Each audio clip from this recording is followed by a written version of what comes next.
জি।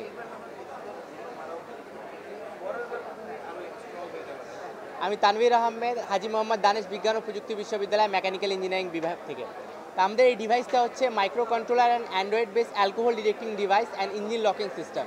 আমাদের দেশে কিন্তু বেশিরভাগ রোড অ্যাক্সিডেন্ট হয় ড্রাইভাররা অ্যালকোহল ড্রিঙ্ক করে গাড়ি চালায় তার কারণে। তো আমাদের এই সেন্সরটা বাতাসের যে অ্যালকোহলটা আছে সেটা ডিটেক্ট করে এবং সেই হিসাবে রেসপন্ড করে। নর্মাল ওয়েদারে কিন্তু অ্যালকোহলের পরিমাণটা হচ্ছে 400 ppm এর নিচে, যেটা কিন্তু অনেক কম। কিন্তু যারা অ্যালকোহল ড্রিঙ্ক করে তাদের মুখ থেকে যে নিঃশ্বাসটা বের হয় সেটাতে অ্যালকোহলের পরিমাণ হচ্ছে অ্যারাউন্ড 1500 ppm প্লাস, সেটা কিন্তু অনেক বেশি। আমরা যে পারফিউমটা ইউজ করি সেটাতে অ্যালকোহলের পরিমাণ হচ্ছে অ্যারাউন্ড 400 to 700 ppm। যেহেতু আমরা এখন অ্যালকোহল পাইনি সেহেতু আমরা এই পারফিউমের রেঞ্জটাকে অ্যালকোহল ডিটেক্টিং রেঞ্জ হিসাবে রাখছি।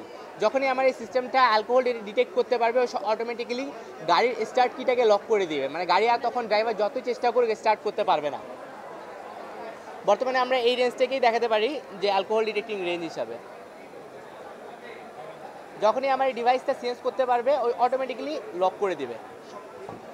আর আমরা এখন বর্তমানে টাইমিংটা সামান্য বেশি রাখছি, 2 সেকেন্ড রাখছি, যে 2 সেকেন্ড পরে ওটা ইঞ্জিনটাকে লক করতেছে। কিন্তু এটা যদি আমি 0 সেকেন্ড করে দেই তাহলে ওর সাথে সাথে ইঞ্জিনটাকে লক করে দেবে।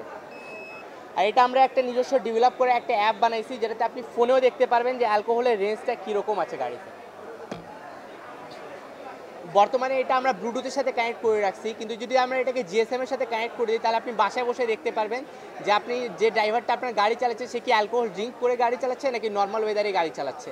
আর যদি আপনার গাড়িটা বাই চান্স অ্যালকোহল ড্রিঙ্ক করে থাকার কারণে ড্রাইভারের গাড়িটা যদি কোথাও লক হয়ে থাকে তাহলে আপনি সেই লোকেশনটাও জানতে পারবেন যে গাড়িটা আপনার কোথায় লক হয়ে আছে।